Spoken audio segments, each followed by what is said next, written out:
رات کو دیر کر کے علی بلال، جس کو پیار سے ضلع شاہ کہتے تھے، ضلع شاہ، اس کی ہمیں پوسٹ مارٹم رپورٹ ملی ہے. میں یہ شروع کرنا چاہتا ہوں آپ سے، آپ سب کے سامنے یہ جو میں آپ سے بات چیت کر رہا ہوں، کہ جو پوسٹ مارٹم رپورٹ کے اندر جو چیزیں آئی ہیں، ڈاکٹر صاحبہ کا یہ شعبہ ہے، تو یہ پوسٹ مارٹم رپورٹ سے پہلے تو آپ کو یہ بتائیں کہ ایک کارکن، اسپیشل چائلڈ، جو کہ کسی، میرے خیال میں اس نے زندگی میں کسی کو نقصان نہیں پہنچایا، اس کی ویڈیوز چل رہی ہیں سوشل میڈیا کے اوپر، اس سے جو کیا گیا، پہلے میں یہ چاہتا ہوں کہ ڈاکٹر صاحبہ آپ کو پوسٹ مارٹم رپورٹ سے بتائیں کہ اسے ہوا کیا. بسم اللہ الرحمن الرحیم. سب سے پہلے تو میں آپ کو ضلع شاہ کے بارے میں تھوڑا سا بتاتی چلی جاؤں. میرے حلقے کا یہ بچہ تھا اور 10 سال سے جس وقت سے میں اس حلقے میں گئی ہوں، وہ ہمیشہ ہمارے ساتھ خان صاحب کی تصویریں لے کے، جھنڈے لے کے، ہر وقت تو بالکل خان صاحب کا شدائی تھا. اور جب سے یہاں پچھلے 1.5 ماہ سے یہ باہر بیٹھا ہوتا، میری اس سے روزانہ ملاقات ہوتی. ایک سادہ لو انسان، اس سے کبھی کسی کو کوئی نقصان نہیں دیا، کبھی کسی کو کوئی تکلیف نہیں دی، ہمیشہ پیار سے وہ بات کرتا تھا، سب کے ساتھ وہ ملتا جلتا تھا. اس بچے کے اوپر اتنا ظلم اور تشدد ہوا. جب میں نے یہ پوسٹ مارٹم رپورٹ پڑھی تو میرا دل دہل گیا کہ یہ جن لوگوں نے یہ ظلم کیا، کیا ان کے گھر بال بچہ نہیں، اولاد نہیں ہے، جنہوں نے اس بچے کے اوپر اتنا ظلم کیا. یہ پوسٹ مارٹم رپورٹ ہے میرے پاس جو ڈیٹیل، اس میں اس کو 26 انجریز تھی. یعنی ایک انسان کو 26 انجریز، 26 تشدد کے نشانات تھے اس کے جسم کے اوپر. سب سے اہم جو تھا وہ تھا کہ اس کے سر کے اوپر باقاعدہ کسی بلنٹ انسٹرومنٹ، یعنی کسی ڈنڈے سے اس کو زور سے اس کے سر پہ مار کے، اس کا یہ جو ٹیمپرل بون، سائڈ کی بون ہوتی ہے، اس کا فریکچر ہو کے، اور اس کا انٹراکرینیل ہیمریج، یعنی دماغ کے اندر اس کے خون بہنا شروع ہو گیا تھا. اس کے ساتھ اس کے جو جسم کے اوپر انہوں نے تشدد کیا، خاص طور پہ پیٹ کے ایریا میں، تو اس کی وجہ سے اس کی تلی اور اس کا جو جگر تھا وہ بھی پھٹ گیا، اور اس کی وجہ سے انٹرنل ہیمریج شروع ہو گئی. اور جو چوتھی سب سے آخری جو 26ویں انجری ہے، وہ سب سے زیادہ تکلیف ہے. وہ بیچارہ پہلے ہی تم نے اس کو مار ڈالا، اس کے بعد اس کے سر پہ انجری کر کے اس کے جسم کے اوپر اس کی تلی بھی پھاڑ دی، اس کی وہ کیا کہتے ہیں بلنٹ انجری کی وجہ سے اس کا لیور بھی رپچر ہو گیا. اس کے پرائیویٹ پارٹس، یعنی اس کے جو پرائیویٹ اعضاء تھے، ان کے اوپر بھی تم نے تشدد کر کے ٹیسٹیکولر ڈیمیج کیا. مطلب اس سے زیادہ تم کسی انسان پہ کیا تشدد کر سکتے ہیں؟ میں تو یہ دیکھ کے رپورٹ میں آپ کو بتا نہیں سکتی کہ یہ ہم جیسے ڈاکٹر جو ہر وقت ان چیزوں سے، ہمارا بھی دل دہل گیا کہ یہ ایک انسان کے اوپر، اور وہ بھی ایک ایسا سادہ لو انسان، اس کے اوپر اتنا زیادہ تشدد کیا. مین کاز جو اس کی ڈیتھ کی تھی وہ یہ تھا کہ اس کے برین کے اندر، جو اس کے دماغ کے اندر جو ہیمریج ہو گیا، یعنی خون نکلنا شروع ہو گیا، اور جو تلی اور اس کے جگر سے جو خون نکلا، اس کی وجہ سے وہ بیچارہ بچہ جو ہے وہ اللہ کو پیارا ہو گیا.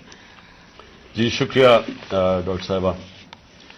میں نے یہ چاہتا کہ آپ پہلے یہ سمجھ لیں، پھر سے میں یہ بتانا چاہتا ہوں، وہ اسپیشل چائلڈ تھا. وہ ایک، کیوں اس سے سارے پیار کرتے تھے؟ اور اس کی ذرا ویڈیوز دیکھ لیں، سارے سوشل میڈیا پہ اس کی ویڈیوز چل رہی ہیں. اس طرح کے انسان سے یہ تشدد کرنا، میں سوچتا رہا ہوں کہ اللہ ہم کدھر پہنچ گئے ہیں، یا ہم کدھر تک گر چکے ہیں. کیا ایک قوم اس طرح کی چیز کی اجازت دے، اور کیا اللہ کی برکت آ سکتی ہے اس قوم پہ؟ جب اس طرح کا ظلم ہوتا ہے قوم پہ، اور وہ قوم ظلم کو سہ جاتی ہے اور اپنے آپ کو بچاتی ہے کہ اچھا میرے اوپر یہ ظلم نہ ہو جائے. جس طرح جانور نہیں ہوتے کہ وہ دیکھ رہے ہیں کہ شیر نے آ کے ایک جانور کو پکڑ لیا، باقی سارے جان بچا کے بھاگ جاتے ہیں. ہم بھی وہ فیصلہ کر لیں کہ جانوروں کا معاشرہ ہے یا انسانوں کا معاشرہ ہے. انسان کا معاشرہ انصاف، امر بالمعروف پہ کھڑا ہوتا ہے. وہ ظلم کا مقابلہ کرتا ہے، جس کو جہاد کہتے ہیں. کیونکہ جب وہ ظلم کا مقابلہ نہیں کرتا تو حضرت علی کا قول ہے کہ کفر کا نظام چل جائے گا، ظلم کا نظام نہیں چل سکتا۔ یہ ہمارے نظام کے اوپر یہ جو ڈاکٹر صاحبہ نے ابھی پڑھ کے سنایا ہے، میں آپ کو یہ یقین دلاتا ہوں کہ یہ سب آپ سمجھ لیں، اگر ایک قوم اس کے اوپر اپنی آواز بلند نہیں کرے گی اور جو کمزور ترین جہاد ہے کہ زبان سے اس کے خلاف نہیں بولے گی، تو یہ قوم کو جینے کا حق نہیں دیتا اللہ۔ وہ قرآن میں کہتا ہے کہ میری زمین پہ نکل کے دیکھو کتنی قومیں میں نے تباہ کی جو میرے حکم پہ نہیں چلی۔ ہم تباہی کا راستہ ہے یہ ہمارا۔ یہ جو پاکستان سے ہو رہا ہے، میں نے ہوتا ہوگا دہشت گردوں سے، شاید ملک کے غداروں سے، اس طرح کی چیزیں ہوتی ہوں، میں نے اپنی زندگی میں کبھی اس طرح کے واقعہ نہیں دیکھے کہ پہلے ایک کارکن ہے، پھر وہ اسپیشل چائلڈ ہے، اور پھر وہ کوئی کسی قسم کا زندگی میں اس نے کسی سے لڑائی تک نہیں کی، اس سے یہ تشدد کیا جائے۔ اور تشدد کیا کیا؟ سر بھی اس کا، انہوں نے کہا کہ اندر سے خون نکلنا شروع ہو گیا، اس کا جو جگر ہے اور جو اس کی جو پتا ہے اس کو انہوں نے اس طرح مارا بے دردی سے، وہ اندر سے خون نکلنا شروع ہو گیا۔ لیکن اس کے پرائیویٹ پارٹس، یعنی اس کے اوپر تشدد کیا ہوا۔ میں ایک اور قرآن کی آیت ہے، اللہ کہتا ہے کہ انسان کو کہ میں نے تمہیں اشرف المخلوقات بنایا، سب سے عظیم مخلوق، جو انسان کا درجہ فرشتوں سے بھی اوپر چلا جاتا ہے۔ اگر انسان اللہ کے حکم پہ چلے وہ فرشتوں سے اوپر چلا جاتا ہے، لیکن وہی قرآن میں لکھا وہ جب وہ گرتا ہے وہ جانوروں سے بھی نیچے چلا جاتا ہے۔ جانور بھی یہ نہ کریں۔ اور یہ جو ہمارے اوپر، جب سے میں یہ دیکھا ہے، ایک آدمی جب سے آیا ہے اس کو ایک پوزیشن پہ لگایا ہے، میں نام نہیں لیتا کیونکہ پھر سینسر ہو جائے گا، اس کو بھی پتا ہے، قوم کو بھی پتا ہے وہ کون ہے، جو اس نے ظلم کرنا شروع کیا سیاسی کارکنوں پہ۔ ایکسپرٹیز تھی اس کی کاؤنٹر ٹیررزم، دہشت گردوں سے کچھ کرتا تھا، لیکن میں سوچتا ہوں کہ وہ دہشت گردوں سے بھی یہ جو کرتا ہوگا یا جن کے اوپر شک ہوگا کرتا ہوگا، تو وہ کتنی نفرت پھیلی ہوگی ان علاقوں کے اندر۔ تو یہ جب سے وہ آیا، پہلے ہم نے شہباز گل کا، پہلے ہم مانے ہی نہ کہ شہباز گل سے یہ ہوا، وہ شہباز گل ابھی تک ٹھیک نہیں ہوا، جو انہوں نے اس کے اوپر تشدد کیا ہے۔ ایک یونیورسٹی پروفیسر پاکستان آتا ہے، چھوڑ کے ملک کے لیے ایک خواب دیکھ کے آتا ہے، اس کو جو انہوں نے ننگا کر کے جو اس کے اوپر تشدد کیا وہ ابھی تک ٹھیک نہیں ہے۔ کون سا وہ دہشت گرد تھا؟ پھر اعظم سواتی سے جو کیا انہوں نے، یعنی ہم اگر قوم میں یہ چیزیں بھول جائیں گی، ایک دن آپ کا بھی وقت آ جائے گا۔ ایک سینیٹر 75 سال کا آدمی، اس کو صرف ایک ٹویٹ کرنے پہ اوپر کے باجوہ صاحب شکریہ این آر او 2 کا، کون سے دنیا کے ملک کے اندر یہ جرم ہے کہ شکریہ باجوہ صاحب این آر او 2 کا؟ لیکن وہ کوئی سپر کنگ، کوئی فرعون کہ کسی کی جرت پڑ گئی، رات کو اس کو مارا، پوتیوں کے سامنے اس کو 3 بجے آ کے گھر میں تشدد کیا، پھر اس کو اٹھا کے لے کے گئے اور نامعلوم افراد کے حوالے کیا جنہوں نے ننگا کر کے اس کے اوپر تشدد کیا، اور جب اس کو مار رہے تھے تو سنا رہے تھے اس کی چیخوں کی آوازیں، اور اس میں بتا رہے تھے اس کو کہ بتاؤ یہ عمران خان سے کیا جائے گا۔ یہ ان لوگوں سے پالا پڑا ہوا اس قوم کو۔ اس کے بعد ارشد شریف سے وہ سب کو پتا ہے کیا ہوا، کیا ارشد شریف کا قصور تھا۔ ساری قوم جانتی ہے کہ وہ رائے حق کا آدمی تھا، کوئی اس کا ضمیر کی قیمت نہیں تھی، کوئی اس کو خرید نہیں سکتا تھا، ڈرا نہیں سکتا تھا۔ اس جیسے جرنلسٹ صحافی سے انہوں نے کیا، اور پھر سوشل میڈیا کے بچوں سے۔ میں نے آپ کو بتایا ماں باپ کا مجھے آیا کہ ہمارا بیٹا ابھی تک ٹھیک نہیں ہوا، کوئی ٹویٹ کرنے پہ اس کو اٹھا کے لے گئے، 2 دن اس کو رکھ کے یہ ننگا کر کے مارا، وہ کہتے ابھی تک وہ ذہنی طور پر ٹھیک نہیں ہوا۔ کتنے سوشل میڈیا کے بچوں نے مجھے یہ بتایا کہ انہوں نے ٹویٹس کے اوپر اٹھا کے لے گئے ان کو۔ دہشت کہ کیسے کسی طرح ہم ان کو بھیڑ بکریوں کی طرح بنا دیں، خوف اتنا پھیلا دیں کہ ان کو غلام بنا دیں۔ اور پھر صحافیوں کے اوپر ان کو ذلیل کرنا، ان کو یعنی عمران ریاض کو پکڑ کے اس کو جیل میں 4 چھوٹے سے کمرے میں بند کر دیا، گندے سے کمرے میں، اس کو سمیع ابراہیم جیسے صحافی کو اس کو جا کے ذلیل کرنے کو، ایاز امیر دانشور اس سے جو کیا ہے، جمیل فاروقی کو اٹھا کے وہ بتا رہے ننگا کر کے، اس کو ننگا کرنے کا شوق ہے، سائیکوپیتھ ہے. میں آپ کو بتا رہا ہوں نارمل آدمی اس طرح نہیں کرتے. یہ کوئی پرابلم ہے، کوئی ذہن کے اندر ذہنی مریض ہے جو اس طرح کا تشدد کر سکتا. اور یہ جو ہوا ہے، اب یہ ذرا کہانی سنیں تھا کیا. الیکشن اناؤنس ہے 30 اپریل کو. میں بار بار کہہ رہا ہوں کہ جب الیکشن اناؤنس ہو گیا تو ایک پارٹی نے اپنی لانچ کرنی تھی کیمپین. آگے دن تھوڑے سے ہیں، روٹ اپروو ہوتا ہے، ڈاکٹر صاحبوں کو پتا ہے، ان کسے طے ہوتا ہے اچھا اس روٹ پہ جانا ہے. ان کو کہتے ہیں جی تھوڑا سا آپ کو دہشت گردی کا خطرہ ہے، آپ کو دھیان رکھنا پڑے گا، تو دھیان رکھیں. حماد اظہر سے روٹ اپروو ہوتی ہے کہ یہ روٹ ہے، آپ کو فکر نہ کریں، اس روٹ پہ آپ نکل جائیں. سب کچھ طے ہو گیا. لوگوں کو بلا لیا، ریلیز آ رہی ہیں، جناب ہم نے اپنی لانچ کرنی ہے کیمپین. ایک دم صبح نہ پتا نہ کچھ ہوا، ایک دم پولیس پہنچ گئی، ناکے لگ گئے. پھر یہ نہیں انہوں نے کیا، ڈاکٹر صاحب یہ گواہ ہیں، یہ تو اپنی طرف سے آ رہے تھے ایک ریلی لے کے، آگے ناکا نہ انہوں چپ کر کے کھڑے ہیں وہاں. ان کے اوپر واٹر کینن شروع ہو گئی، پھر آگے گاڑیاں توڑنی شروع ہو گئے، ان کے اوپر چارج کر دیا، لوگوں کو مارنا پیٹنا شروع کر دیا. ساری ویڈیوز ہیں، گاڑیاں توڑ رہے ہیں آ کے. اور پورا پلان بنا ہوا تھا کہ اس دن انہوں نے اور لاشیں گرانی تھی. ہماری یہ آرڈر کر رہے ہیں ان کے لوگ کہ مارو ان کو یہ کرو، لاشیں گراؤ، کوئی فکر نہیں پڑتا. کیونکہ پلان کچھ اور تھا. پلان یہ تھا کہ الیکشن سے نکلنا، اور دوسرا عمران خان کے اوپر یہ ڈالنا، یہ اور یہ ڈال دیا بیچارے. ضلع شاہ کا کیس 302 میرے اوپر قتل کا کیس ڈال دیا کہ میں نے اس کو قتل کیا. یعنی اگر ان بیوقوفوں میں عقل ہو، ایک تو عقل کی بڑی کمی ہے اس وقت، پتہ نہیں کون ان کو ایڈوائز کر رہا ہے. آپ مارتے ہیں، ساری قوم دیکھ رہی ہو، پھر میں اپنے اور قتل کسے کروں گا؟ ضلع شاہ کو. یعنی جس طرح میں نے بڑے زندگی میں قتل کیے ہیں، اور جس طرح 26 سال میں ہم نے بڑے کئی لوگوں کو قتل کروایا، ساری ہماری پرامن رہی ہیں. اور ڈاکٹر صاحب گواہ ہیں، ان کی گاڑی پھر توڑی گئی، وہاں بیٹھے ہوئے ان کے اوپر اٹیک کر دیا. تو ان کا پلان تھا ایک لوگوں کو مارنا، الیکشن سے نکلنا، تصادم کرنا، اور دوسرا اس دن پورا پلان بنا تو اٹھا کے مجھے بلوچستان لے کے جانا تھا. یہ پلان تھا. اب میں اپنی قوم کے سامنے 2-3 چیزیں رکھنا چاہتا ہوں. دیکھیں،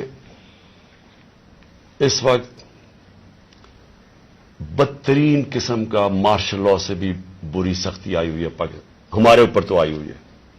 وہ دوسرے جو مرضی کرتے پھریں، پولیس اسکورٹ ان کے ٹیکس پیئر کے پیسے پہ وہ اپنی کیمپین کر رہی ہے، کوئی پوچھنے والا نہیں ہے، بلکہ پوری مدد کی جا رہی ہے. وہ اور بات ہے کہ لوگ نہیں آ رہے، لیکن ان کی پوری مدد. اور یہاں الیکشن شیڈیول کے بعد بھی کیمپین کے اوپر پابندیاں، ہمارے لوگوں کے اوپر کیسز، کتنے لوگ ابھی جیل میں ہیں، کتنے لوگوں کے، میرے اوپر اب 80 تقریباً کیس ہو گئے ہیں. کوشش ہے کہ کسی طرح ہم کیمپین سے نکل جائیں، اور ساری کوشش یہ ہے کہ اتنا خوف پھیلا دیا جائے کہ کسی طرح ان چوروں کو پھر سے جتا دیا جائے. میرا سوال اب یہ ہے، شعیب شیخ کو پکڑ لیا کل، اس کا کیا قصور تھا؟ بول کا کیا قصور ہے؟ قصور یہ ہے کہ وہ ہمیں کوریج دیتا ہے. قصور یہ ہے کہ وہ جو کنٹرول چینلز ان کے ہاتھ میں ہیں، جن کو پیسہ بھی چل رہا ہے اور جن کو کنٹرول کیا ہوا ہے، ان میں سے تو بلیک آؤٹ ہو گیا. تو جو 1-2 چینلز ہمیں دکھاتی ہیں، 3-4 چینلز، ان کو تو کسی طرح بند کیا جائے. اس کا قصور یہ تھا، اور میں اس کو آج خراج تحسین پیش کرتا ہوں. اس نے مجھے بتایا کتنے کیسز اس کے اوپر کر رہے ہیں، کتنا پریشر ڈال رہے ہیں کہ کسی طرح عمران خان کی کوریج ختم کرو. اور اس کو کل پکڑ کے جیل میں ڈال دیا. ARY کو کل بند کر دیا. بند کس چیز کے اوپر کرا ابھی تک یہ بھی نہیں ہمیں پتا بند کس پہ کیا ہے. بس عمران خان کی کوریج نہیں دے رہی. پیمرا کا کل ان کو عدالت نے کہا کہ پیمرا کو کہ میرے اوپر سے بین اٹھاؤ. کل ٹیلی فون کر کر کے لائیو تقریر انہوں نے کرنے نہیں دی. اور یہ الیکشن کا چند مہینے، ہفتے رہ گئے ہیں. الیکشن کے مہینے میں ان کو ٹیلی فون کر کر کے میری تقریر نہیں کرنے دی. اب یہ کون اتنا طاقتور ہے؟ کہ ہائی کورٹ کے فیصلے کے باوجود وہ حکم کرتا ہے کہ جناب عمران خان کو نہیں دکھانا، اور وہ نہیں دکھاتے. کون اتنا طاقتور؟ پھر ایک اور ڈرامہ ہو رہا ہے. ضلع شاہ کے باپ کو پہنچ گئے سارے، یہ پولیس پہنچ گئی اس کے گھر، پتہ نہیں اسے کیا ہو رہا ہے. زور یہ لگایا جا رہا ہے کہ کسی طرح کیس پیچھے ہٹے. جب سب کو ضلع شاہ کے والد نے بتایا کہ کل کیا ہوا ہے، آئی وٹنسز ہے، انہوں نے دیکھا اس کو اس پولیس وین کے اندر، جو پریزنٹ وین تھی، وہ دیکھا سب نے. ان آئی وٹنسز کی سٹیٹمنٹ ہے کہ ہوا کیا، گواہ بیٹھے ہیں. اس کے باوجود کوشش کی جا رہی ہے کہ جی ایکسیڈنٹ ہو گیا یا کوئی اور وجہ بتا دے اس کے مرنے کی. اوپر سے 302 کا مطلب کہ میرے اوپر ڈال دیا کیس. یہ کون کر رہا ہے؟ یہ کور اپ کون کر رہا ہے؟ کس کے پاس اتنی طاقت ہے کہ یہ کور اپ کرنے کی کوشش کر رہا ہے؟ ہم جب پولیس والوں سے اندر سے پیغام آ رہے جی ہم نے نہیں کیا، یہ کوئی نامعلوم افراد لے گئے تھے. کور اپ میرا کس نے کیا؟ ارشد شریف کا کور اپ کون کر رہا ہے؟ میری جے آئی ٹی کو سیبوٹاج کون کر رہا ہے؟ کون اتنا طاقتور ہے کہ پولیس کو حکم دیتا ہے کہ آپ نے گواہی نہیں دینی میری جے آئی ٹی میں، اور پھر جے آئی ٹی کا ریکارڈ سارا غائب، اور پھر جے آئی ٹی کو ایک کیئر ٹیکر گورنمنٹ ختم کروا دیتی ہے. اور پھر ارشد شریف کا کور اپ کون کر رہا ہے؟ کون اس کی جے آئی ٹی آگے نہیں بڑھنے دیا جا رہا؟ اور یہی لوگ اب اس کا کور اپ کریں گے کیونکہ اس میں سے چیزیں اور نکلنی ہیں. پولیس نے کہنا ہم نے نہیں کیا، ہم نے اس کو پوری طرح کیس لڑیں گے. یہ محسن نقوی جو پلانٹ کیا ہوا، جو کس نے پلانٹ کیا اس پنجاب کے اوپر چیف منسٹر، اس کے اوپر ہم کیسز کریں گے. آئی جی کے اوپر کریں گے، وہ جو سی سی پی او بنایا ہوا اس پہ کریں گے. عدالت نے، سپریم کورٹ نے کہا کہ جو پرانا سی سی پی او ہے اس کو واپس ری انسٹیٹ کرو، اس کو ابھی تک ری انسٹیٹ نہیں کیا. عدالتوں کے فیصلے نہیں چل رہا ہے، عدالت کچھ کہتی ہے یا اس کے اوپر عمل نہیں کیا جاتا. کون ہے اتنا طاقتور کہ اس کے پیچھے یہ کھڑے ہو کے سارے ملک کے قانون توڑنے کے لیے تیار ہے؟ وہ گورنر کیوں نہیں کے پی کا، کیوں نہیں گورنر ڈیٹ دے رہا الیکشن کی؟ واضح ہے سپریم کورٹ نے کہا 90 دن میں ہونا ہے، وہ کیوں نہیں دے رہا؟ کون اس کے پیچھے کھڑا ہے جو وہ ڈیٹ نہیں دیتا؟ سوال میرے سارے آخر میں پاکستانیوں کے لیے، دیکھیں ہم نے بحیثیت قوم فیصلہ کرنا ہے. کیا ہم نے اس جنگل میں رہنا ہے جس کا کوئی اب مستقبل نہیں ہے اور اپنی تباہی کا راستے کی طرف جا رہا ہے؟ ملک تو ڈوب رہا ہے، معیشت تو تباہ ہو گئی ہے، سارے چور اوپر بیٹھ گئے ہیں، اپنے 1100 ارب روپے کے کیسز ختم کر دیے ہیں، پیسہ ان کا باہر پڑا ہے. 100 روپے سے زیادہ ان کے ہوتے ہوئے ڈالر مہنگا ہو گیا، روپیہ گر گیا. یہاں قوم غریب ہوتی جا رہی ہے، ان کا پیسہ باہر پڑا ہے، ان کو فائدہ ہی فائدہ ہے، دولت میں اضافہ ہو رہا ہے پاکستان کے مقابلے میں. تو ہم نے یہاں پہ بحیثیت قوم فیصلہ کرنا ہے. ہمارے پاس دو راستے ہیں، ایک غلامی کا راستہ اور تباہی کا راستہ ہے، اور ایک اپنی حقیقی آزادی کا راستہ ہے. میں اپنی ساری قوم کو آج کہہ رہا ہوں، دیکھیں جو ضلع شاہ سے ہوا ہے، اگر آپ سب کے دل میں وہ تکلیف نہیں ہے جو آج ہم سب کو ہو رہی ہے، یہاں ڈاکٹر صاحبہ بتائیں گی نہیں، وہاں عورتیں رو رہی ہیں ہماری جو ہر روز اس کو دیکھتی تھیں. اس نے 4 مہینے ہمارے ساتھ ادھر دھرنے پہ گزارے، آج سے 8-9 سال پہلے جب 2014 میں ہم نے دھرنا کیا، 4 مہینے یہ وہاں بیٹھا رہا. یہ وہ ایسا انسان تھا، اسے سب پیار کرتے تھے. اور اس کی آپ ویڈیوز دیکھ لیں کہ آپ کو پتا چلے گا کہ کیسا ایک بھلا مانس انسان، ایک جس کو کوئی دنیا کی کوئی چیز ہی نہیں تھی، ایک عشق میں کام کرنے والا آدمی. اگر اس سے یہ کر سکتے ہیں، اس کو تشدد کر کے مار سکتے ہیں، اور یہ قوم چپ کر کے تماشا دیکھ سکتی ہے، میں پھر سے آپ کو کہتا ہوں ہمارا کوئی فیوچر نہیں ہے. میں نے برطانیہ کے اندر اپنا ٹائم گزارا، کرکٹ کھیلتا تھا 15-20 سال. ادھر اس طرح کی چیز ہو، ساری قوم سڑکوں پہ ہوتی ہے، کوئی زندہ قوم ہے، وہ قوم امر معروف پہ چلتی ہے. اس کو جہاد کا مطلب پتا ہے کہ جہاد ہوتا ہے ظلم کا اور ناانصافی کے سامنے قوم کھڑی ہو، وہ زندہ قومیں ہوتی ہے. میں ساری اپنی قوم کو کہتا ہوں، یہ جو لوگ ہماری بدقسمتی ہے کہ یہ جو زرداری اور نواز شریف اور شہباز شریف جو 30 سال سے جرم پیشہ لوگ اس ملک کو لوٹ رہے ہیں اور ہر قسم کا جرم کرتے ہیں، یہ بیٹھے ہیں، اور جو 2-3 نامعلوم افراد جو اس کو جکڑ کے بیٹھے ہوئے، جن کا میں نام نہیں لیتا کیونکہ پھر کٹ جائے گا، انہوں نے یہ ملک کو ادھر لے کے جا رہے ہیں. سارے پاکستانیوں جن کا جینا مرنا ادھر ہے، ہماری طرح کے لوگوں کا، ساروں کو یہ آج سمجھ آنا چاہیے کہ یہ ہم سب کی بربادی ہے. ان کو کوئی فرق نہیں پڑے گا، کیونکہ جنہوں کے پیسے باہر پڑے ہیں، جن کے ڈالرز باہر پڑے ہوئے، ان کو کوئی فرق نہیں پڑے گا جس طرف یہ قوم جا رہی ہے. اس لیے ساری قوم کو میرا آخر میں پیغام ہے کہ یہ وقت ہے ہم سب کھڑے ہوں اس کے خلاف. میں جو انہوں نے کیا پرسوں، یعنی جو ظلم کی انتہا کی، ساری قوم کے اوپر ہے. ہمارا جرم کیا تھا؟ آپ اگر کوئی جرم بھی نہ کریں، آئین اور قانون کے بیچ میں چلیں، اور پھر آپ کے اوپر ڈنڈے برسائیں، لوگوں کو ماریں، گاڑیاں توڑیں اور قتل کر دیں ایک وہ انسان، یعنی جس کو شاید اتنا تکلیف نہ ہوتی اوروں کی جتنی اس کی ذل شاہ کی تکلیف ہے. میں ساری قوم کو آج کہتا ہوں کہ آپ سب تیاری کریں. ہم نے اس حقیقی آزادی کی جہاد میں ہمیں سب کو تیار ہونا چاہیے کہ ہماری جان بھی چلی جائے، لیکن ہم نے اب پیچھے نہیں ہٹنا. پاکستان زندہ باد.